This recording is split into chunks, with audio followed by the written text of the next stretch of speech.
The sky above the distant planet Riona was filled with strange stars and bright moons. Moreau stood on the surface, his boots sinking slightly into the soft, red soil. The air was thin but breathable. Round him, the wreckage of an alien ship lay. Scattered like broken glass, Moreau was a human explorer, part of a small team sent to recover lost technology from the crash. Their mission was simple: find anything valuable and bring it back to Earth. But this trip was different.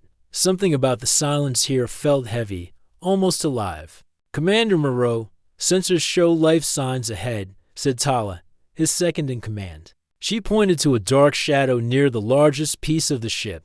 Moreau nodded and moved carefully toward the shape. His heart beat faster.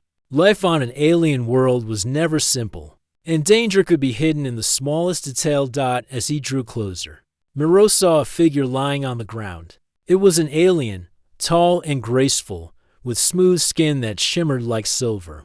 Her eyes were closed, and she breathed slowly but weakly. Moreau's mind raced. This was no ordinary alien. She looked like a queen or a leader.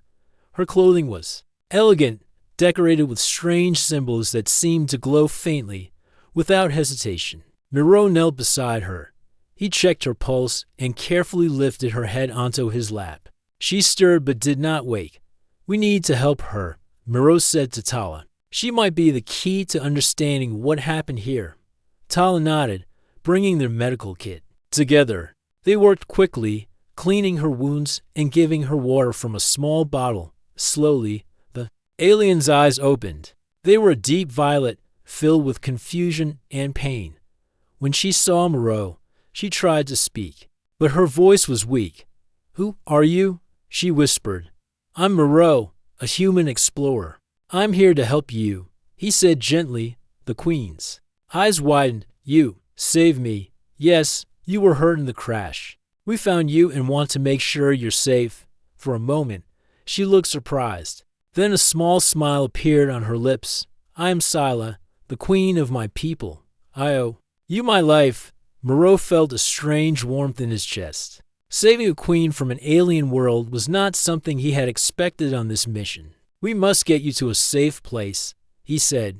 "Can you stand?" Scylla nodded, though her legs trembled. With Moreau's help, she slowly rose to her feet. As they moved back to the team's ship, Scylla looked around at the wreckage with sadness.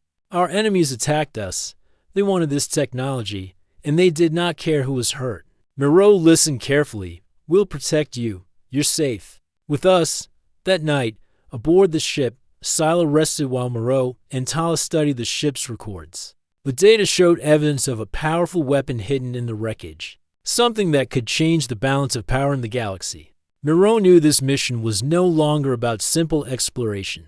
It had become something much bigger. Scylla woke during the night and found Moreau sitting quietly, staring at the stars outside the window. "Why do you help me, human?" she asked softly. Moreau looked at her and smiled. "Because every life matters, no matter where it comes from." Scylla was silent for a moment, then said, "Maybe humans are not as simple as my people believe." Moreau felt hope for the future. This meeting between human and alien might be the start of something greater. As the ship prepared to leave Riona, Moreau made a silent promise to protect the Queen and help her people face the dangers. Ahead, the stars outside shone brightly, full of mystery and possibility. The spaceship hummed softly as it moved away from the red planet Riona. Inside the quiet cabin, Queen Scylla sat in a comfortable chair, her violet eyes watching the stars streak by. Moreau sat nearby, reviewing the data they had gathered from the alien wreckage. It was an unusual situation. Here was a human and an alien queen, two very different beings, traveling together through the endless dark of space. But somehow, they had formed a quiet connection. Scylla's people, the Aurelians, were proud and ancient. They believed humans were simple and unimportant, nothing more than curious explorers. But Scylla now saw Moreau differently. He had saved her life, and his courage and kindness left a mark on her. "You humans are very different from what I expected," Scylla said, breaking the silence. Moreau looked up and smiled gently. "Different can be good. We learn from each other." Scylla nodded slowly. Yes, I feel that. I want to understand more about your people. Moreau felt a spark of hope.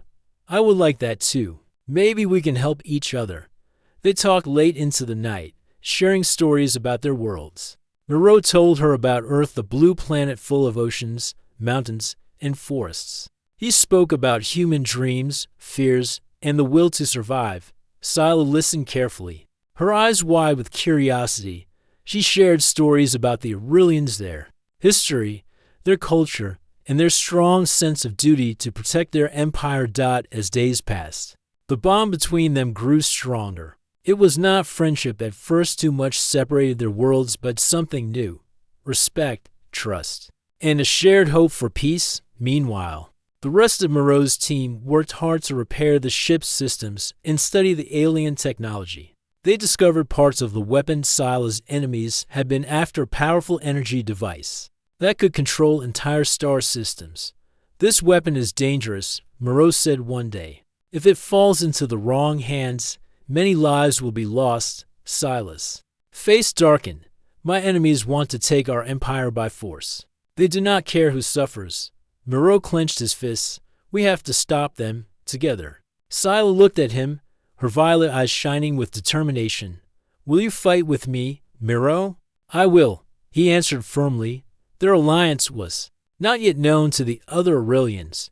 Many would not accept a human working closely with their queen. But Scylla believed in Moreau's courage, and Moreau believed in Scylla's leadership. One morning, as the ship neared Aurelian space, a message came through the communication system. It was a warning. Enemy fleet approaching, Scylla said. They are faster and more powerful. Moreau and Scylla exchanged a serious glance. The danger was closer than they thought. Scylla stood, her posture regal and strong. We must prepare. This is only the beginning. Moreau nodded. We will show them that humans and Aurelians together are stronger. As the ship entered the Aurelian home system, bright planets and huge space stations filled the viewports. But the calm beauty hid a tense and troubled empire. Scylla's people awaited her return, uncertain of what the future held. But with Moreau by her side, she felt ready to face whatever challenges lay ahead. The story of a human and an alien queen, once strangers, now bound by fate, was just beginning. The Aurelian homeworld, a beautiful planet covered with vast forests and shining cities, stretched beneath the ship as it approached the main spaceport. Moreau stood beside Queen Scylla on the observation deck, watching the world she ruled.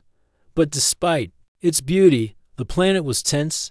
The threat of war hung heavy in the air. The enemies who had attacked Scylla's ship were not far behind. Their fleets gathered in dark space, ready to strike. Scylla's people awaited her return with mixed feelings. Some believed she was weak for needing human help. Others feared the coming battle and doubted she could lead them to victory. As the ship landed, a crowd of Aurelians waited. Among them were proud warriors, advisors, and common citizens. The silence was thick with worry. Scylla stepped forward, her voice calm but strong. My people, the danger is real. Our enemies seek to destroy us and take our home. But we will not give in.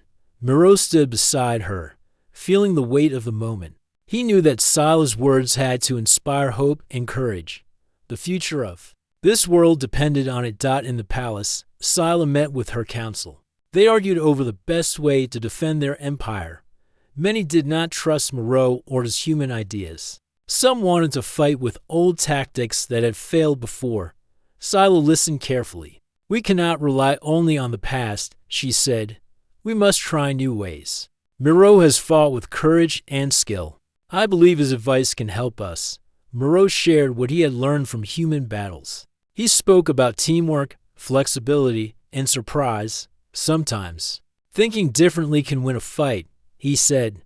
The council was quiet. Some began to see the value in Moreau's words. Meanwhile, Scylla trained with her warriors. She moved with grace and strength, inspiring those around her. Moreau watched her and felt admiration for the queen, who carried so much responsibility. One day, Scylla and Moreau flew to a training field outside the city. Aurelian soldiers practiced formations and combat under harsh sun. Moreau joined them. Showing new tactics, the soldiers were curious and eager to learn. Slowly, respect grew between the humans and Aurelians, but not all were pleased. A group of traditionalists whispered in dark corners, plotting to remove Scylla and stop the human influence back in space. Enemy ships grew closer. Their commanders were ruthless and determined to end the Aurelian rule. One night, Scylla and Moreau stood on a balcony looking at the stars. The silence was filled with unspoken fears. "We must be ready," Scylla said softly. Moreau nodded. "And we will be, together." Suddenly, alarms rang through the palace. Enemy fighters had attacked a nearby space station. Scylla and Moreau rushed to the command center. Screens showed explosions and chaos. "This is the first of many," Scylla said. Her voice steady, Moreau took charge of the defense plans. He worked with the Aurelian commanders, mixing human tactics with alien technology. The battle would be difficult, but they had no choice. The future of the empire and the trust between two very different peoples was at stake. As the enemy fleet closed in, Moreau and Scylla prepared to face the rising threat side by side. The sky above the Aurelian capital was dark and tense. Stars flickered coldly through the large windows of the war room, where Queen Scylla and Moreau stood surrounded by maps and glowing displays. Outside, the hum of the city continued, but everyone knew the calm would soon be broken. Enemy ships had entered Aurelian space. The warning alarms had sounded across the planet and in the fleets. This was the moment Scylla and Moreau had prepared for. "Commander Moreau," Scylla said quietly, "this is where we test if your strategies will work." Moreau nodded. "I won't let you down." The two leaders moved quickly. Moreau gathered a group of human and Aurelian soldiers. They studied the enemy's approach fast, aggressive, and ruthless. "Their main strength is in numbers," Moreau explained. "They expect us to fight head-on, but we will use the terrain and hit them where they don't expect." Scylla's warriors listened carefully, trusting their queen's judgment. Many were skeptical of human tactics, but they could see Moreau's confidence. The battle began near the edge of a great asteroid field. The enemy fleet charged, their ships glowing red with weapons ready. Moreau's plan was to split the forces. Some would lure the enemy into narrow spaces among the asteroids, where large ships would be slowed. Small Aurelian fighters would then attack from hidden positions. Scylla led the main force herself. She moved with skill and courage, inspiring her soldiers. The enemy fleet advanced quickly, firing powerful energy beams. The sky lit up with flashes of light as ships were hit and exploded. Moreau's team used fast, small ships to dart between the rocks. They launched surprise attacks on the enemy's slower ships, damaging them and confusing their leaders. Despite the enemy's strength, Scylla's warriors fought bravely. The Aurelians were proud and determined not to lose their home.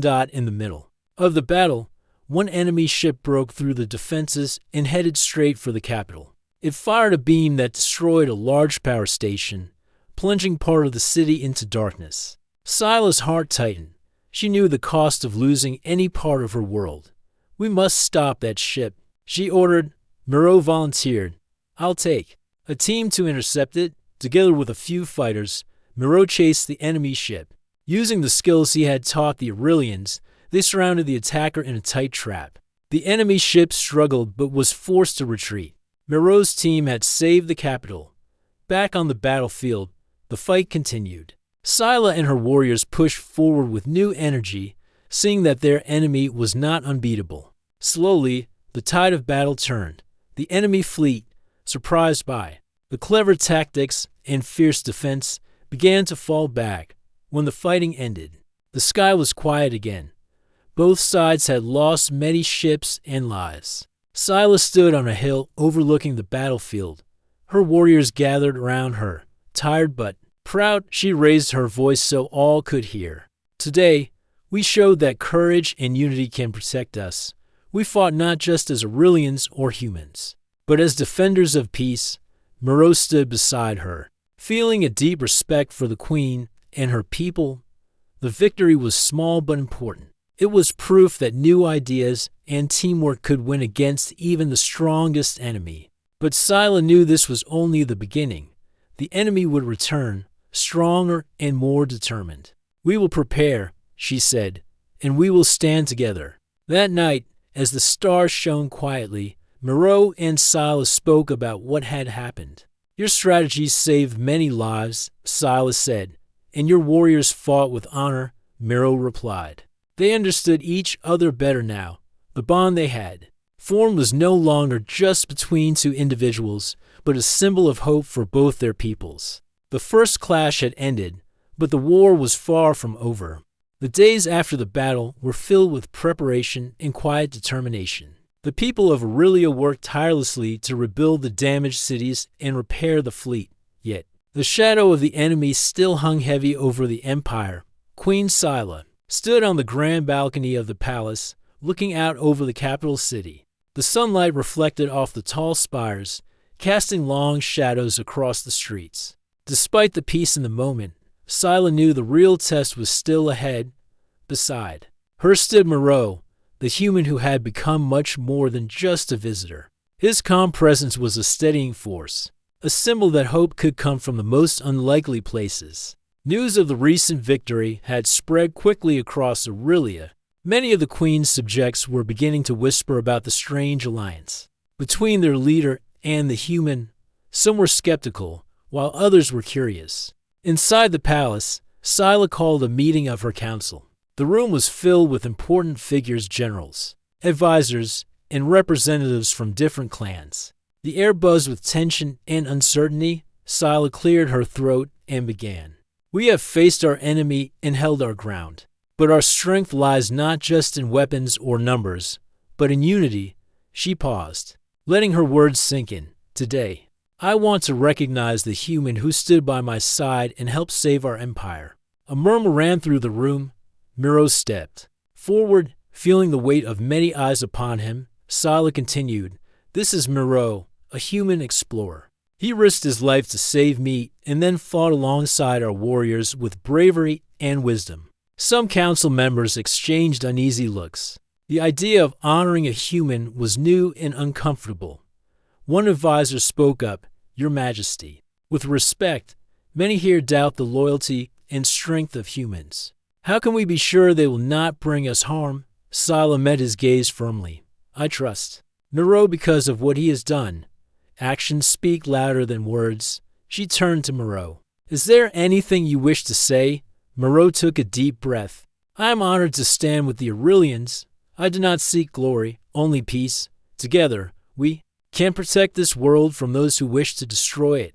The room was silent for a moment. Then, one by one, members of the council nodded in agreement. Scylla smiled, feeling a new strength in the unity of her people. After the meeting, Scylla and Moreau walked through the palace gardens. The flowers bloomed brightly, and the air was filled with the scent of fresh earth. "Your people are beginning to accept me," Moreau said quietly. Scylla nodded. "They see that you are more than a stranger. You are a friend and a protector." They paused by a small fountain, watching the water sparkle in the sunlight. "The war is not over," Scylla said softly.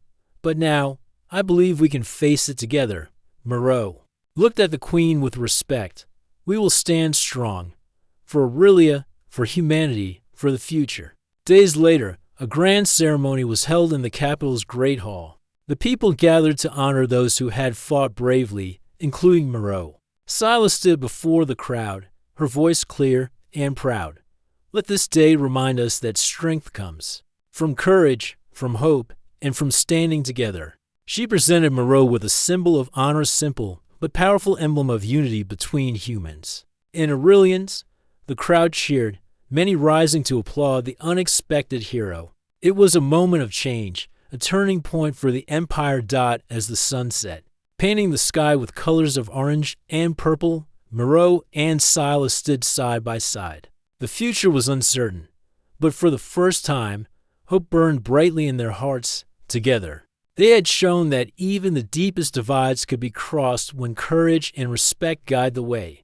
The peace after the ceremony was brief. though the people of Aurelia celebrated their new hope. Danger still crept closer. Queen Scylla and Miro met in the war room, studying maps and reports. The enemy was not finished. Their fleets gathered in secret, preparing for a final strike to take the Aurelian Empire by force. "We must find a way to stop them before they reach our world again," Scylla said, her voice firm. Miro nodded. "Their strength is great, but so is their arrogance. They think they can win by sheer power." Scylla looked at him with a sharp smile. "Then we will surprise them." Together, they planned a secret mission. A small team would sneak into enemy space and disable their main weapon before the battle began. It was dangerous, but the only chance to save Aurelia. Miro volunteered to lead the mission. "I know their tactics and technology better than anyone," he said. "I will do whatever it takes," Scylla agreed. Trusting him completely, the team was small: Miro, Scylla, Tala, and a few of the best Aurelian pilots. They trained hard, preparing for the difficult journey ahead. As the day of departure came, the team gathered on the ship that would carry them deep into enemy territory. Scylla looked around at her companions.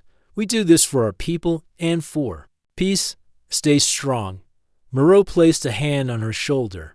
"We will succeed together." The ship slipped through space, moving quietly past enemy patrols. The tension was thick, but the team remained focused. Finally, they reached the hidden base, where the enemy's powerful weapon was kept. A massive station floating near a dark planet. The plan was to sneak aboard, find the weapon's control room, and disable it before the enemy knew they were there. The team used stealth suits and silent ships to avoid detection. The base's defenses were strong, but the team moved quickly and carefully inside the station. The corridors were cold and empty. Miro's heart pounded. One wrong step could mean disaster. They reached the control room and began working to shut down the weapon. The enemy's technology was complex, but Miro's knowledge helped him find the right controls. Suddenly, alarms blared. They had been discovered. Enemy soldiers rushed in, weapons ready. A fierce battle followed. The small team fought bravely, using every skill and trick they had. Scylla's strength and leadership inspired the group. Tala's quick thinking saved them more than once. Miro focused on the weapons systems, racing against time to complete the shutdown. With a final push, the weapon powered down, and the enemy base started to collapse. "Time to go," Miro shouted. The team ran through the shaking station, dodging falling debris and enemy attacks. They escaped just as the base exploded in a bright flash, lighting the dark space. Back on their ship, the team breathed heavily but smiled with relief. "We did it," Scylla said, her eyes shining. "This changes everything." Miro looked at the stars outside. "Now, the enemy has no weapon to threaten us," Scylla nodded, "and our people have hope." The secret mission was a success, but the war was not yet over. The enemy would still fight, but without their powerful weapon, they were weaker. Together, Scylla and Miro prepared to lead their people through the battles to come stronger, united, and ready. The long night on the alien world was finally over. As the first light of morning spread across the sky, the human camp came alive again. The survivors were tired, but their hearts were filled with hope. They had faced fear, storms, and hunger, yet they were still standing. That was the spirit of humans, never giving up, no matter how hard life became. Captain Elias walked slowly through the camp, watching the people. Some were repairing broken tools. Some were cooking the little food they had left, and others were checking the damaged shelters. Everyone was working. Nobody waited for miracles. Elias smiled proudly. He knew now that these survivors were not weak. They were strong because they stood together. Nearby, the young alien woman with rich teal blue skin was helping as well. She moved with quiet grace, her hands careful as she showed the humans how to use strange plants for medicine. The people respected her. She had saved lives with her knowledge. Many still looked at her with curiosity, but no one feared her anymore. She had a soft, natural beauty that reminded the humans of calm seas and peaceful skies. But more than her beauty, it was her kindness that touched them. She never asked for anything in return. She only wanted peace between her people and the newcomers. Elias often found himself watching her as she worked. He wondered what she truly thought of humans. Did she see them as invaders or as friends who had lost their way in the stars? He could not yet tell. That morning, a small group prepared to explore deeper into the alien land. Food was running low, and they needed to find news sources to survive. Elias led the team, and the alien woman insisted on joining. The forest is not safe, she told them in her soft voice. I will guide you. Alone, you will not return. Her words carried weight, and Elias agreed. The group entered the thick forest where tall trees stood like ancient guardians. Strange cries echoed from unseen creatures. The air smelled of flowers but also of danger. The humans walked carefully, holding their tools like weapons, though none of them wanted to fight. As they moved deeper, the alien woman stopped suddenly.